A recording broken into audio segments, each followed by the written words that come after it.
Sacra Sidniki Luz, non da Sidniki Dus, vade metro Satana, nun poissuade mikivana, sunt mala libas, ixe venena bibas. Ang espiritu na siyang gustong kumuha sa loob ng katawan ng lalaking ito. Nakabalik kayo na madaling sa loob ng katawan nito.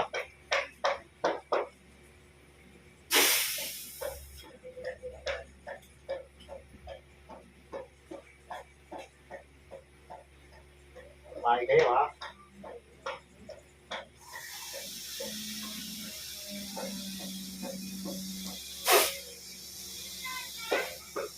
O, sige. Ano? Magawa pa ng paraan para makawala? Ha? Ano? Alisin mo na lahat ang pinagda mo.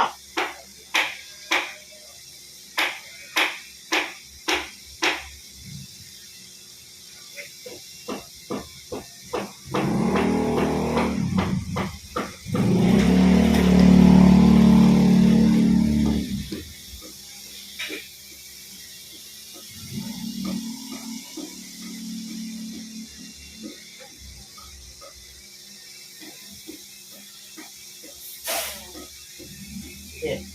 Pusig na lahat yan.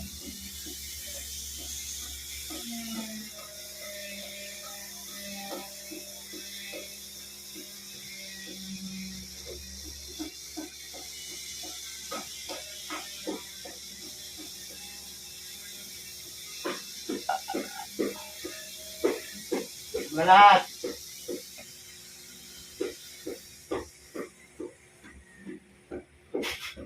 Yan lang sa katawan na yan, ha? Hindi ka makakaalis yan. Pwede mo pa.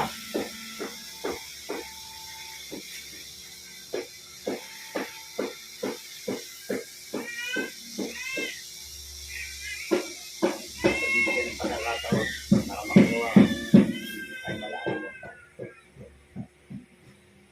Mula sa oras nito, wasak ang kapangyarihan mo sa oras nito.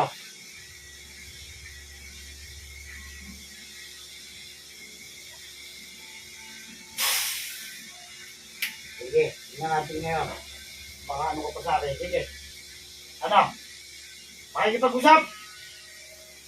Ha? Hindi makikipag-usap. O sige, papatayin na lamang kita. Para pumili ka. Buhay mo o kamatayan mo. Ano?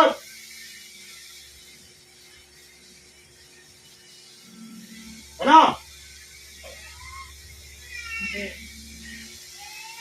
Anong dahilan? Bakit pinatira sa iyo?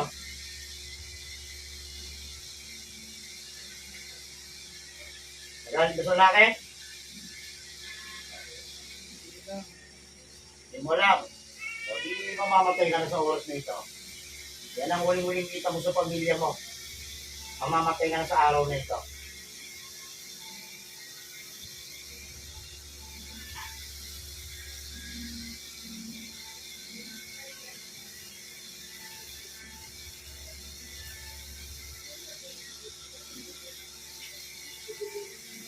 Patay ka.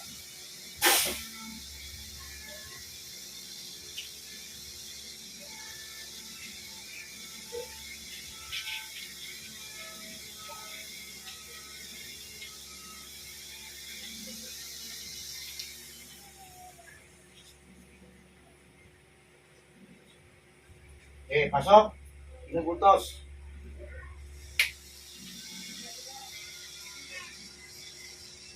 So, bakit hindi mo pinautos? Sige. Hindi ka rin makikipag-usap sa akin. Papatayin kita.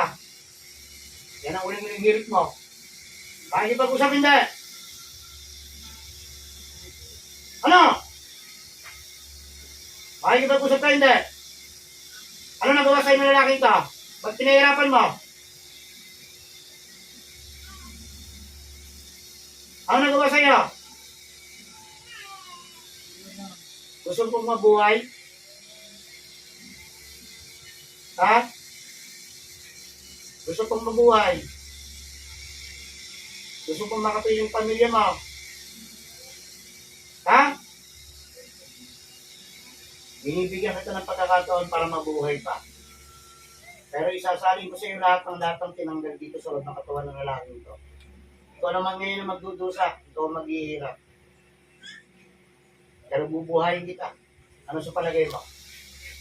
Mabuhay o mamatay ka?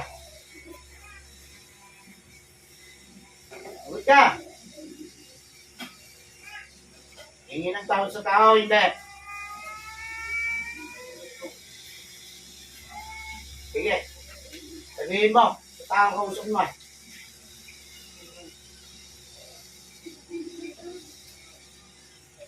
Aminin mo lahat ng ginawa mo kasama sa taong ito. At kung bakit mo nagawa yan. Sige!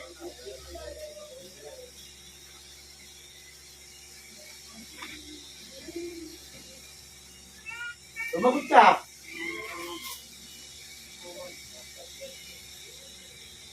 Ano nagawa sa inyo nito? Bakit pinarusahan mo? Nagalit ka? Nahingit ka? O ano? Natuwa ka lang? Natuwa ka? Di gusto na ako matuwa. Ako rin, masama rin ako matuwa. Huling hirit mo na ito. Hindi mo na makikita kaliwanagan. Puro ka tili man ang ibibigay sa iyo. Doon ka sa ilalim ng lupa ilalagay. Ano? Sumagot ka! Yan galit mo na yan. Ayaw mo alisin sa katawan mo. Ha? Ayaw mo alisin. Hindi naman gusto ko malaman sa'yo. Bakit mo ginawa yan? Para may dahilan ako para patayin kita. Ayun, kapag ka ikaw hindi nakapag-usap sa akin, ibig sabihin ang kasalanan mo talaga. Inibigyan kita ng pagkakataon para makapagsalita sa akin. Kapag kasalanan ng lalaking ito, palalayain kita. Kapag kasalanan mo, mamamatay ka. Ano? Makikipag-usap hindi? Kamatayan ang hinihiling mo. Kamatayan ang hinihiling mo. Ha? Oh, sige, humingi ng tao sa Panginoon. Bago kita patayin. Ito na ang huling araw mo sa mundo. Tanda mo yung sinabi ko sa'yo. Isasabay kita sa mangkukulam mo.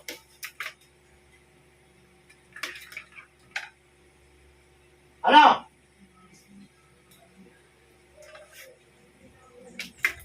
Sumagot ka!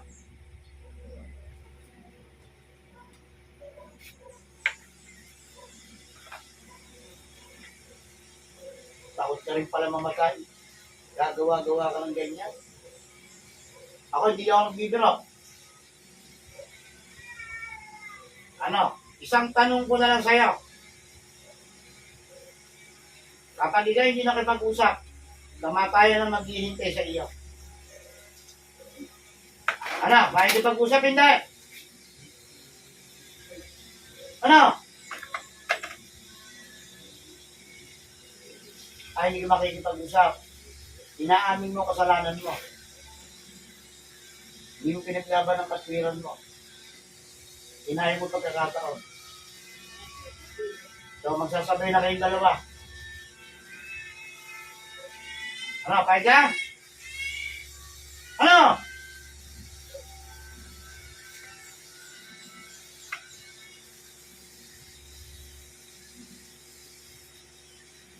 Matigas ka talaga. O siya, sige. Yan ang huli mong kita sa pamilya mo sa araw na ito. Ito ang pagsisisihan mo itong araw na ito.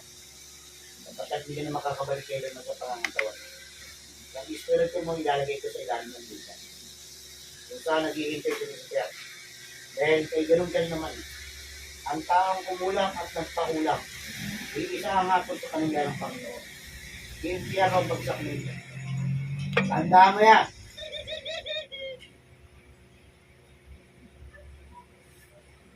Ano? Mamamatay? O makikipag-usap? Makikipag-usap? Sagot! Hindi kamatayan mo na. Pasensya na tayo. Tapos na desisyon ko.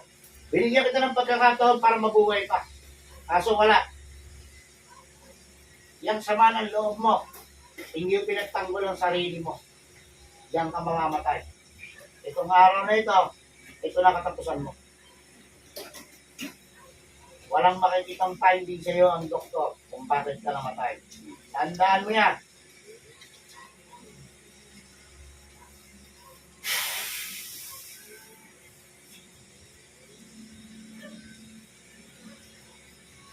Tapos ka.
Ilabay ko na ako.